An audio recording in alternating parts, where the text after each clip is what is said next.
to be here. Is we on? Nice. What's up? Yeah. We on. Man, back on my grind. What's up, y'all, man? My name is Leondrei. Off the Bloody Money, Tommy Good, Cash App, Merry fucking Christmas, me and my girl. Man, the anticipated Tommy 3, man, is right here on my neck, and we about to put that in motion right now. I know it's been a long time, but if you read my book Cash App, you can call a chapter of my life and the things that I was into. It's like you can't write about the stuff that I was into, you know, battling, you know, with a disease, man, called addiction that I done like knocked it out, you know. I define all odds. It ain't really too much, you know, everybody got their own little twist. But as far as myself, I had a problem with like Percocets and pill popping and, you know, heroin, you know, things of that nature. I ain't never put no drugs in my arm, but I was like, you know, I'm just a real dude, man. I keep it 100 all the time. You know, I hope that what I'm saying don't deter none of y'all, you know, views about who I am. But that's just who I am, and that's why we shoot this documentary, man. Prince of the Pen. This is going to be another chapter of my life. I'm going to just take you all the way inside of my life and let y'all, you know who Leondrei Prince is. I'm going to give you a vision. You know, words, I can try to paint the picture as vivid as I could, as vivid as I can. But there's nothing like getting a visual, man, of me walking you through my neighborhood and through my projects. And I'm going to be taking you all places on this documentary that you probably, you know, only seen on the wire. You know, you're going to be in places like rinky-dink motels. You're going to meet a lot of prostitutes. You're going to meet a lot of drug dealers. You're going to meet all the real stuff that we write about, you know. And that's why I gave Cash App. I wanted to give the people a voice. I wanted to give the people a voice that, you know, if it wasn't for them, it wouldn't be no 30-inch rims on your cars and 28s, and you wouldn't be riding the Benz. And that's what I'm saying. I wanted to give them a voice because the hustlers and the dealers and y'all need to pay homage to them people sometimes. Like, because without them, there's no you. You can't feed your kids. You can't buy no bicycles on Christmas. You can't put that TV in your head rest if you ain't dealing with these people. So when these people was in need sometime and they ain't got no money, and this dude that spent his whole goddamn check with you, and he come back and say, damn, bro, I need like $10, man, because I fucked up my wife's money. I gotta put the bread on. She told me to get a loaf of bread. I ain't even got it, cuz can I get $2, $3 on it? And then you turn your back on this brother after he gave you his whole money. And that's what I'm saying. You gotta pay homage, man. You gotta pay what's called taxes in a tax-free game. You gotta pay your taxes, man. So I just want to get the people a side of that. I'm different than other authors, like, because I started out as everybody else. You know, my mom was a heroin addict. I grew up in the projects, and I didn't have a dad around. And I learned from the guys on the corner. They taught me how to be a man.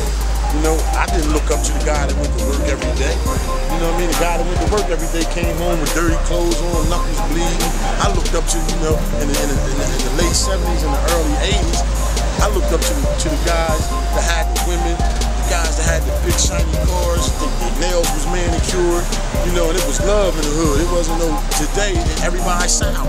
Everybody turning sour. The new thing is, if you told when I told you would have rolled when I rolled. I don't know where the fuck they do that at.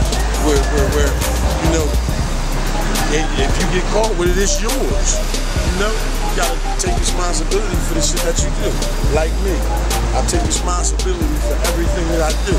People look at me and they say, damn, man, well, you got all this motherfucking talent, and, you know, how do you keep succumbing and keep falling and allow yourself to get caught up in the disease of addiction? And I'm saying, well, damn, just ask Lil Wayne, just ask Amy Winehouse, just ask Ray Charles. You know, you talk about it and they make it popular, but when you look at a guy who isn't on that level like myself, I'm not on Lil Wayne level and all that. So when I do my thing, you looking down on me like, damn, this nigga getting high, or this nigga doing this.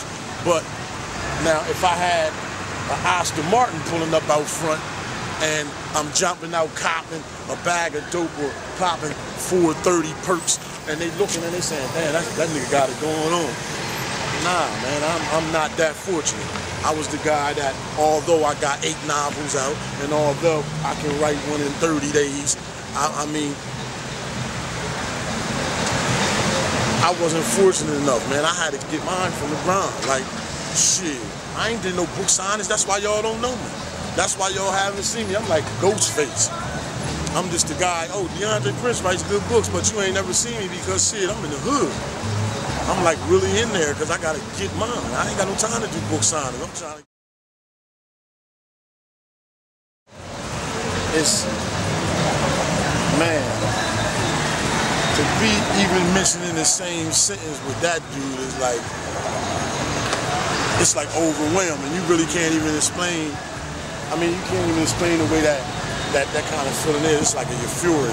It's something that, like, damn, they miss me, but it's good and it's bad because they saying, damn, he just like Donald Goins. I hope he don't go out like Donald Goins, you know, because Donald Goins, if you don't know, he went out, you know, by getting killed because he owed somebody some money for some drugs that he done got. You know, he was a heroin addict, you know, similar to me, but he was an intravenous user, and I'm not an intravenous user, but to be compared with him, man, is deep, man. It's deep, it's real. The best part about this with me is, like, when I'm dead and gone, man, my words are always going to be here, and that's where I'm rich at.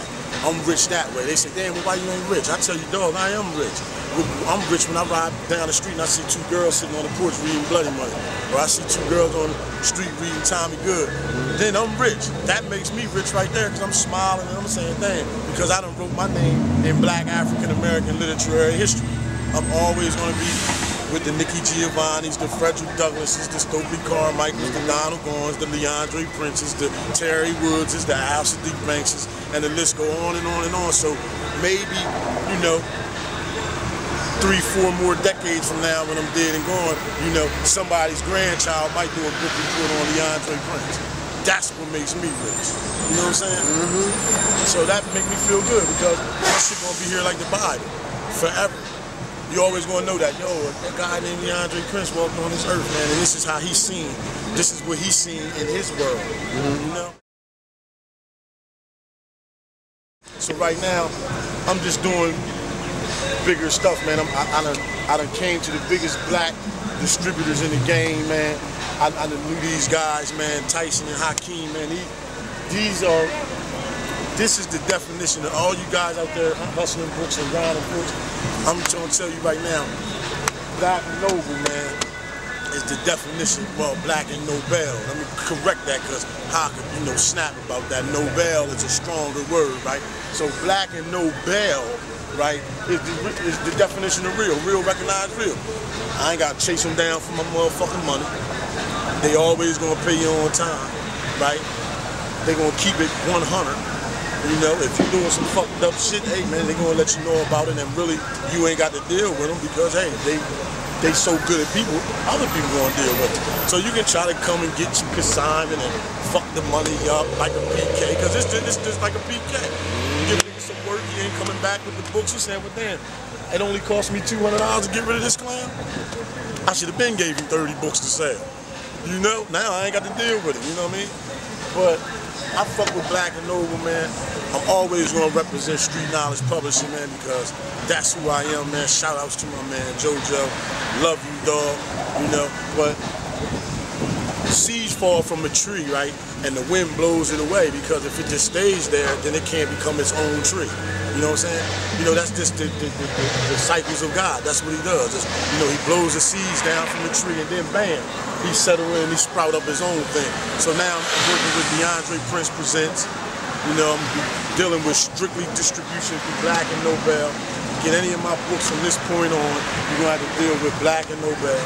That way I ain't got to give it to Culture Plus. Oh, they going. A and B. I ain't got to worry about getting the post-dated check and then the shit still bounce. I can't tell my goddamn landlord, yo, you got deposit this on the 22nd. Nah, fuck that. Rent due on the 1st. I ain't got to worry about that with here. So, man, look, this is just the beginning, man, the opening to this thing. The Prince of the Pen, the documentary, right? Stay tuned. Hey, man, we're going to go on a journey, man. Peace. I'm out.